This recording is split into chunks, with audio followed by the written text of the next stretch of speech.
Bonjour à tous et bienvenue sur Alta Breguanza pour votre émission Corsiga Sociu, votre rendez-vous hebdomadaire consacré aux associations qui font la Corse. Et aujourd'hui, nous parlons de l'Union nationale des amis et familles de malades et ou handicapés psychiques, l'UNAFAM Région Corse. Et nous sommes en compagnie de sa présidente, Dominique Andréani. Bonjour. Bonjour.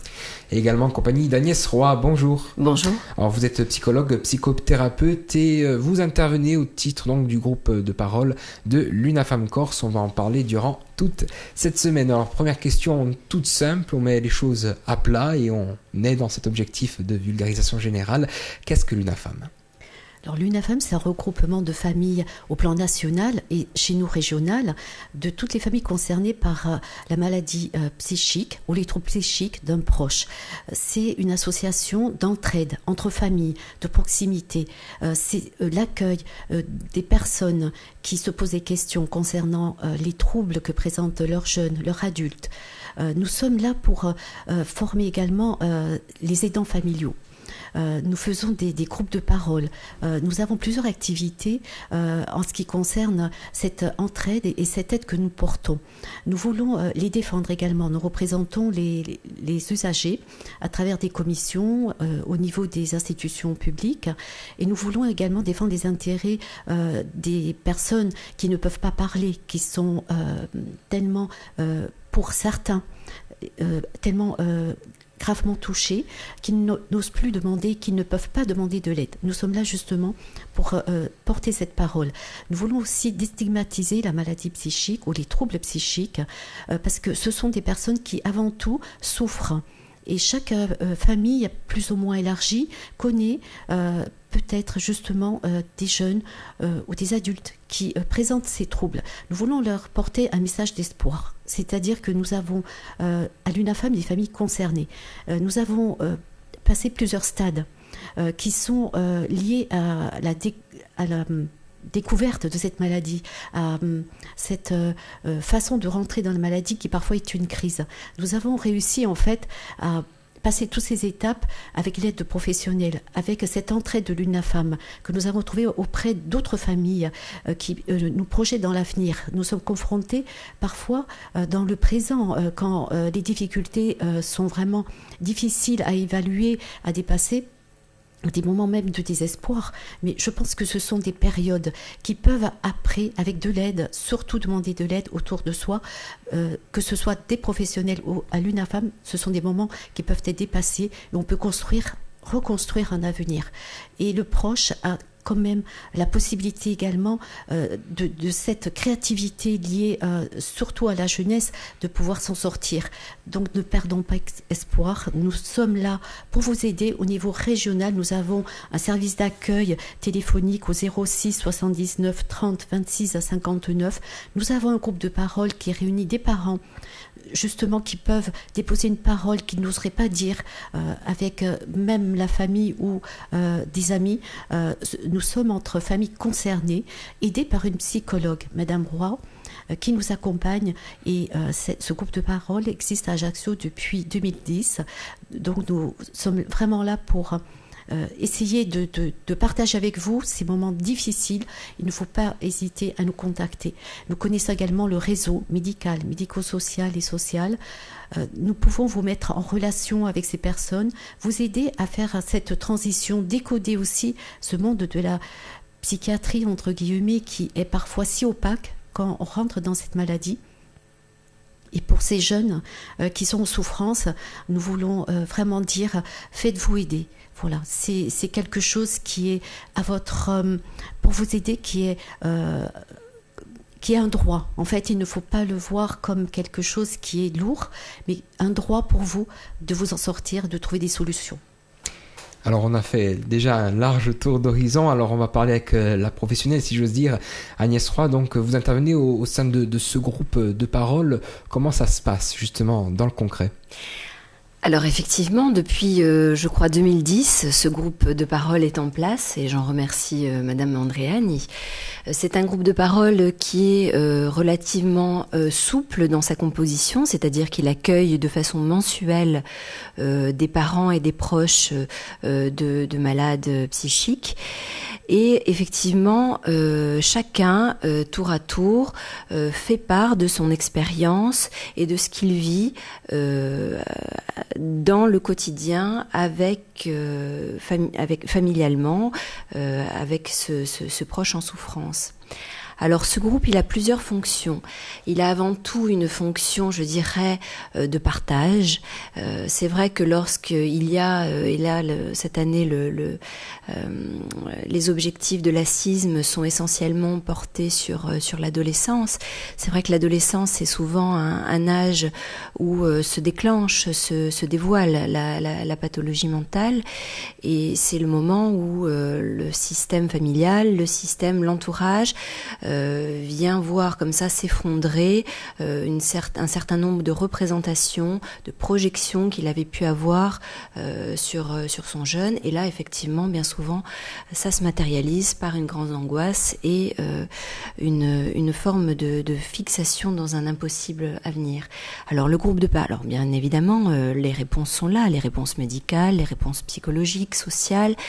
Mais il y a un reste dans tout ça, c'est-à-dire que malgré cette possibilité de mettre en place des actions, souvent l'angoisse demeure, et ces lieux de parole et de partage sont la possibilité pour chacun de construire, d'élaborer, de métaboliser son propre cheminement autour de ce parcours difficile.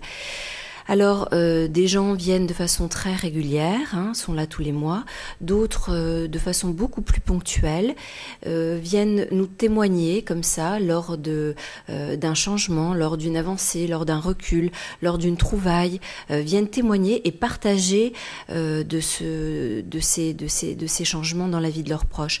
C'est réellement un lieu de référence, pas forcément de suivi continu, mais un lieu de référence qui perdure dans le temps, qui est là comme une structure permanente. Voilà. Alors mesdames, notre premier rendez-vous est terminé. On se retrouve demain, mardi, pour continuer à parler de l'UNAFAM Corse et de ses missions. À demain. Corsica Soch avec Maria Lanfranchi sur Alta Frequenza.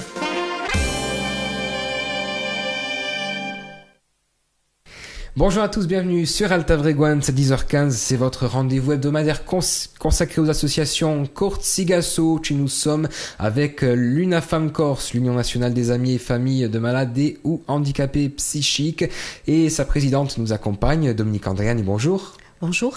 Également une psychologue, psychothérapeute qui intervient au sein du groupe de parole de l'UNAFAM Corse, Agnès Roy, bonjour. Bonjour. Alors, on est sur cette vaste thématique, très large thématique autour de la santé mentale. On parlera bien sûr de cette semaine spécifique autour de la formation sur la santé mentale, notamment consacrée aux adolescents. Est-ce que aujourd'hui, Dominique Andréani, il faut lever un certain tabou sur cette problématique de la santé mentale des jeunes, des moins jeunes aussi en général, autour de cette société, corse et non corse? Oui, tout à fait. Nous sommes en fait confrontés, nous, à l'UNAFAM, à une stigmatisation parfois difficile à dépasser pour les familles qui connaissent pour leurs proches des difficultés liées aux troubles psychiques. Nous savons combien c'est difficile de pouvoir gérer ces moments qui sont parfois de crise, et nous sommes là pour aider justement à dépasser ce moment terrible de déclaration de troubles. Nous savons que le regard porté par la société parfois met les familles en état d'isolement, de ne pas en parler librement. Les troubles parfois ont un aspect déroutant. Nous avons justement la possibilité à l'UNAFAM d'accueillir les familles dans des groupes de parole qui peuvent en parler, qui sont accompagnés par une psychologue, et un échange d'expériences entre familles est alors élaboré, et c'est une force de pouvoir se projeter dans l'avenir grâce à l'expérience d'autres familles. La compréhension est beaucoup plus facile, évidemment, lorsqu'on est concerné par la maladie, par les troubles. Nous soulignons aussi le rôle des aidants familiaux qui est primordial. Nous savons combien leur aide portée à ces personnes touchées par les troubles, qu'ils soient jeunes ou moins jeunes, est toujours présent. Nous les remercions de pouvoir faire en fait cet accompagnement 365 jours et nuits pour leurs proches. C'est quelque chose qui est très lourd pour eux et nous sommes là justement pour les aider. L'UNAFAM voudrait proposer justement à ces familles une entraide, évidemment, de famille à famille, de proximité, mais aussi par le groupe de parole des échanges et aussi de la formation. En 2015, nous comptons faire de la formation à toutes les personnes qui sont désireuses de connaître les différentes formes de troubles psychiques et connaître le rôle de l'UNAFAM, qui peut aussi les orienter, les aider, être une façon aussi de connaître le réseau par rapport à tous les professionnels qui œuvrent dans ce champ de la maladie psychique. C'est très important de s'adresser aux bonnes personnes et de demander de l'aide. Voilà, surtout, il ne faut pas s'isoler, il ne faut pas que les familles s'isolent, ni le malade, et que de l'aide soit demandée. Nous sommes là justement pour leur ouvrir des portes. Le regard d'autrui, c'est finalement ce qui cristallise le plus de crispation sur ce que vous pouvez voir, vivre, vous aussi au quotidien. Alors, le regard d'autrui, oui, effectivement, c'est ce qui vient barrer la possibilité d'élaboration et d'assouplissement finalement de ce qui peut se produire autour du malade. Mais j'ai quand même le sentiment que ce regard d'autrui n'est pas forcément primaire. C'est quelque chose qui vient de surcroît confirmer ce qu'on appelle un petit peu de façon rapide ce coup de tonnerre dans un ciel bleu, c'est-à-dire ça vient fixer comme ça l'impossibilité d'avancer autour d'une problématique qui fait effraction dans le cours du quotidien et qui vient saturer les possibilités d'élaboration. Je dirais plutôt que ce regard il serait secondaire et il vient finalement s'arrimer sur quelque chose qui est déjà tout à fait sidérant pour l'entourage, dans un premier temps. Voilà.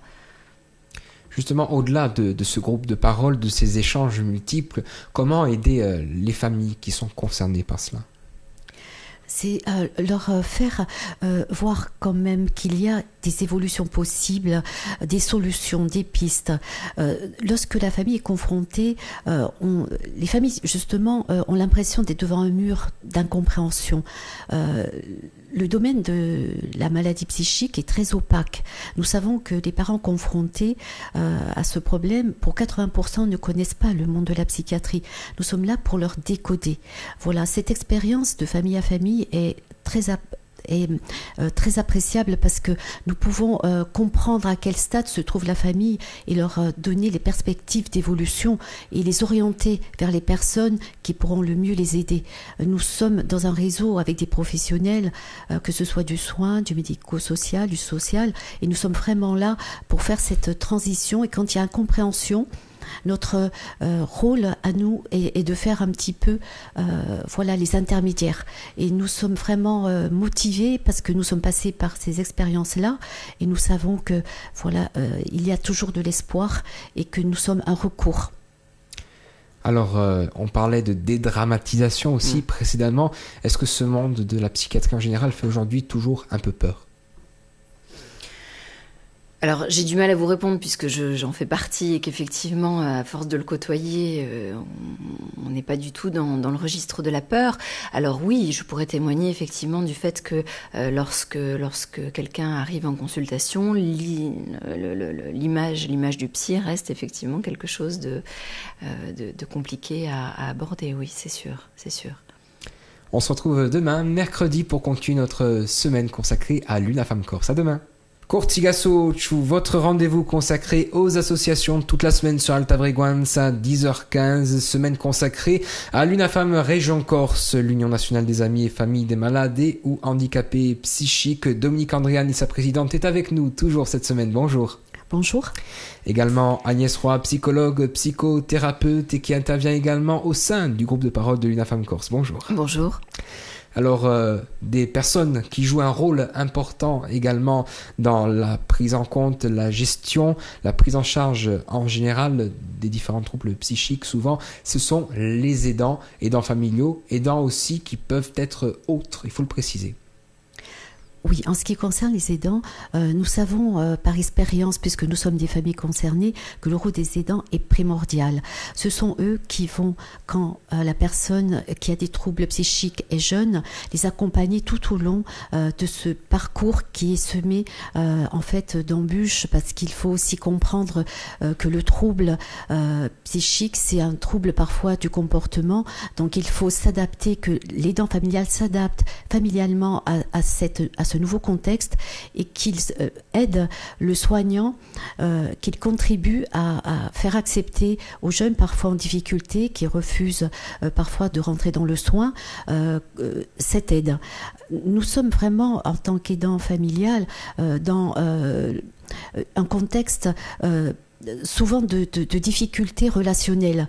Alors nous développons au niveau de l'UNAFAM cette façon de modifier notre approche de la personne qui présente ces troubles. Nous sommes là pour l'aider et pour lui porter en fait un secours qui est quotidien, 365 jours et nuits. Nous avons aussi au niveau de la famille, des sœurs, des frères qui sont aussi impactés par la maladie qui vient de se déclarer. Voilà, le rôle des parents est de prendre en charge tous ces aspects-là, et nous savons qu'il y a surtout de la souffrance, bien sûr de la personne qui a ces troubles, mais aussi dans la famille, que ce soit également les frères ou sœurs, mais toute la famille en fait est en crise. Nous sommes donc là, aidants familial, à devoir porter ce soutien tout au long de ces années. On est parfois, comme dans d'autres handicaps, confronté à des sentiments parfois de charges trop lourdes. Parfois, les aidants familiaux se sentent usés au fil des années quand les cas sont lourds. Dans certains cas, évidemment, pas tous. Voilà, l'aidant a aussi besoin d'être aidé. Nous sommes là pour les aider. Il faut aider l'accompagnant également pour qu'il puisse durer dans l'aide qu'il apporte à ses proches. Pour cela, nous avons des groupes de parole qui se réunissent à Ajaccio, à Bastia, mais aussi des formations que nous allons faire en 2015 sur les troubles psy et sur le rôle de l'aidant. Nous avons d'autres associations qui partagent cette même problématique concernant les aidants par rapport, par exemple, aux personnes âgées. Et nous voudrions mettre en avant ce rôle-là, même au niveau des instances publiques. Nous représentons les usagers qui ne peuvent pas se défendre eux-mêmes, et nous voulons aussi montrer ce rôle qui doit être reconnu pour que cette aide soit beaucoup plus organisée, efficace. L'aidant représente bien sûr son proche, mais aussi peut expliquer tout son environnement, peut expliquer les difficultés que l'usager lui-même ne peut pas expliquer. Voilà, je pense que le rôle de l'aidant est très important. Des aidants qui, parfois, ont aussi ce sentiment de vouloir garder pour eux ce qu'ils vivent et qui, souvent, ne tolèrent pas, n'acceptent pas ou ne vont pas faire le premier pas pour être aidés. Ça aussi, c'est quelque chose qu'il faut essayer de résoudre. Alors c'est compliqué, effectivement, c'est compliqué de faire cette démarche-là, d'autant que bien souvent la pathologie mentale ou la crise est vécue comme quelque chose d'un état. Et la notion de processus, de possibilité comme ça de mise en œuvre et de mouvement n'est pas d'emblée pensée comme tel.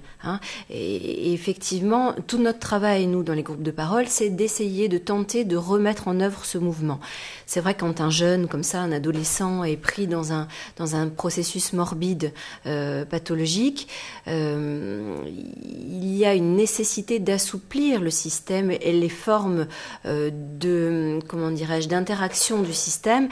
Et ce que nous constatons, nous, dans nos groupes, et ça, quand même, c'est tout à fait notable, c'est cette histoire des effets que ça induit sur les proches malades. Il est tout à fait notable de voir que ces remises en mouvement, ces élaborations, ces processus de décristallisation permettent secondairement des avancées pour les proches. Ça, c'est quelque chose qu'on a pu constater au fil du temps. Nous continuerons à parler de l'UNAFAM demain, jeudi. Merci mesdames, on se retrouve donc dès demain, toujours à 10h15. Bonjour à tous, bienvenue sur Alta Frequenza pour votre émission Cortiga Socio consacrée toute cette semaine à l'UNAFAM, l'Union nationale des amis et familles des malades et ou handicapés psychiques de Corse. L'on précise bien sûr. Dominique Andréani, présidente de l'association, est avec nous ce matin une nouvelle fois. Bonjour. Bonjour. Également Agnès Roy. Bonjour Agnès. Bonjour. On rappelle, vous êtes psychologue, psychothérapeute et donc intervenante au sein du groupe de parole de l'UNAFAM Corse. Alors, a débuté et est en cours toujours la semaine d'information sur la santé mentale, ce qu'on appelle plus communément la CISM, consacrée cette année à l'adolescence en général. On sait que c'est à partir de ce moment-là que tout commence, que tout peut basculer. Oui, tout à fait. Nous avons pour la 3e année consécutive organisé la semaine d'information sur la santé mentale au niveau de l'UNAFAM. Cette année, par rapport donc à l'adolescence, nous avons créé 3 événements principaux. À Ajaccio, qui a eu lieu donc le 11, avec l'intervention du conférencier, le professeur Jamet, pédopsychiatre, psychanalyste, président de l'école des parents, qui nous a donné une perception des troubles de l'adolescent. Et nous voulons vraiment donner cette possibilité aux familles, aux usagers, aux professionnels de se réunir autour de ce thème. Il y a bien sûr la conférence, mais aussi le débat où les questions peuvent être posées. Nous avons après continué avec la table ronde qui a réuni tout le réseau de professionnels et des usagers autour des personnes touchées par les troubles psychiques et notamment les adolescents. Donc notre but est aussi de montrer ce réseau, de faire connaître les acteurs au niveau local et de dire justement aux personnes qui ont besoin d'aide, adressez-vous à ce réseau. Nous en faisons partie bien sûr à l'UNAFAM puisque nous aidons les aidants familiaux, nous les accompagnons, nous les informons, nous les formons également, nous les représentons au niveau des usagers, mais nous avons donc cette possibilité une fois par an lors de la CISM de dialoguer avec la population, avec tous les citoyens, avec les élus également, les journalistes, avec vous justement, et nous vous en remercions de nous accueillir sur vos ondes. Nous rappelons le calendrier. Lundi 23 mars à Porto Vecchio à 18h au Centre culturel. Il y aura donc une manifestation avec théâtre, avec un groupe musical de jeunes, avec un débat autour de personnalités, de professionnels, du soin, du médico-social, de l'UNAFAM.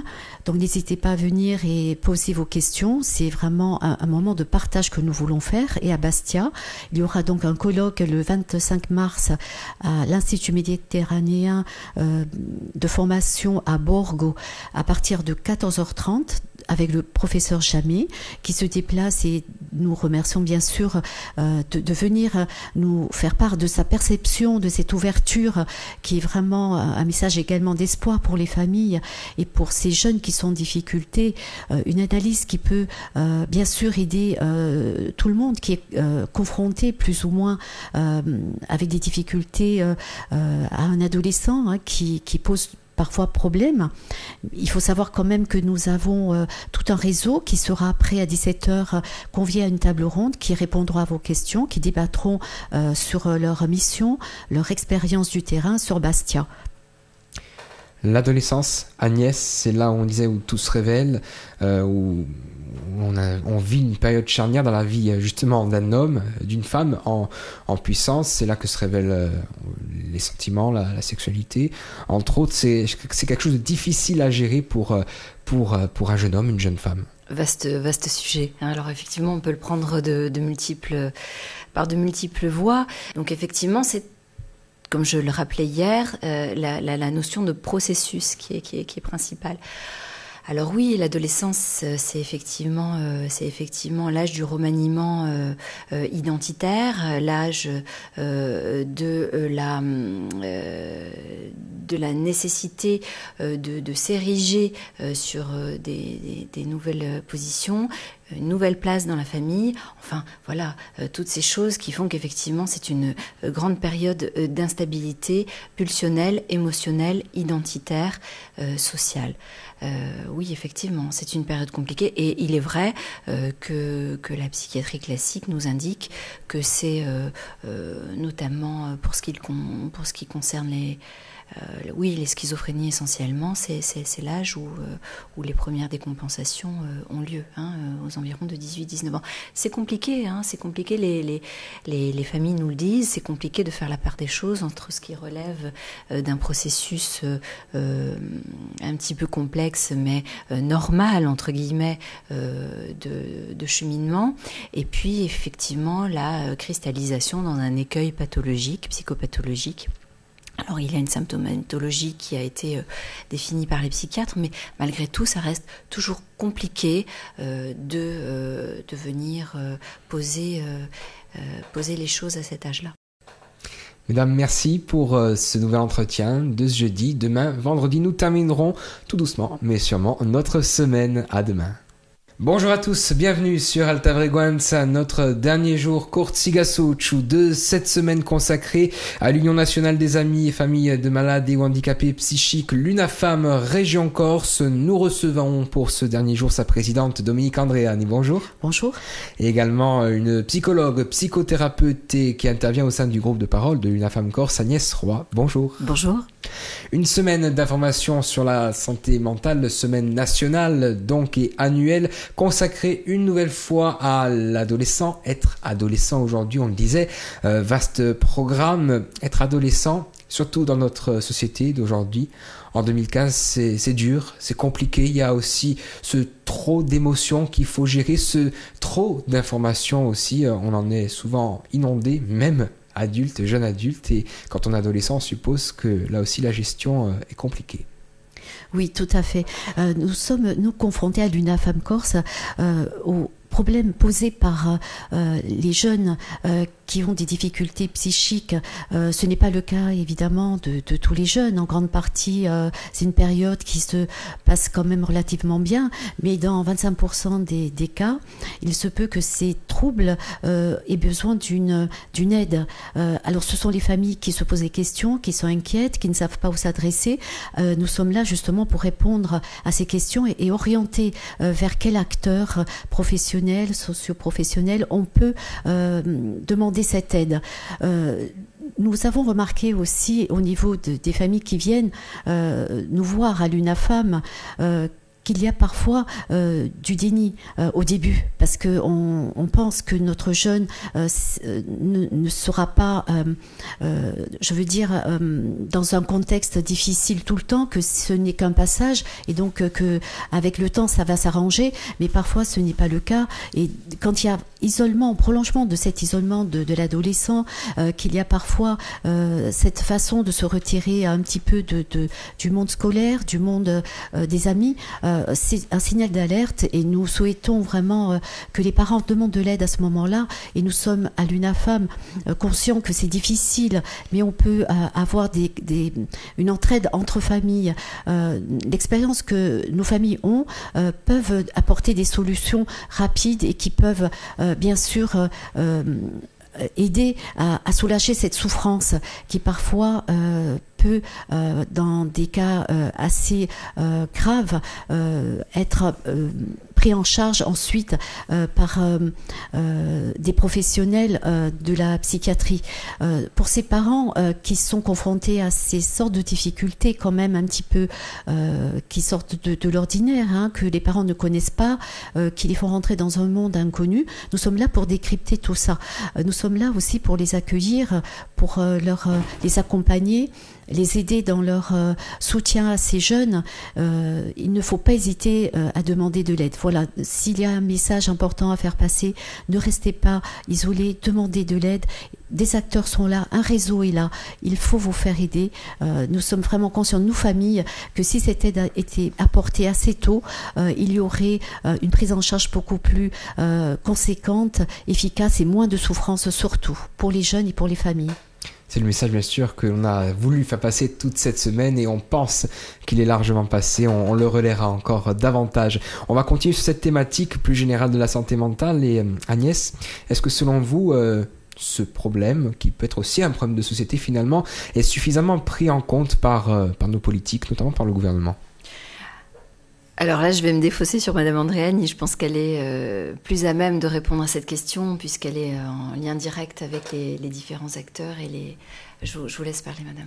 Oui, alors cette question fait référence à notre rôle de représentant des usagers qui fait partie en fait de la démocratie sanitaire qui s'est établie depuis peu, justement législativement. Hein. Donc nos personnes politiques ont quand même donné accès aux usagers, aux aidants familiaux, à plus de paroles, à plus de demandes pour faire découvrir en fait des besoins qui ne sont pas, je veux dire, pris en charge déjà par la société, par les institutions.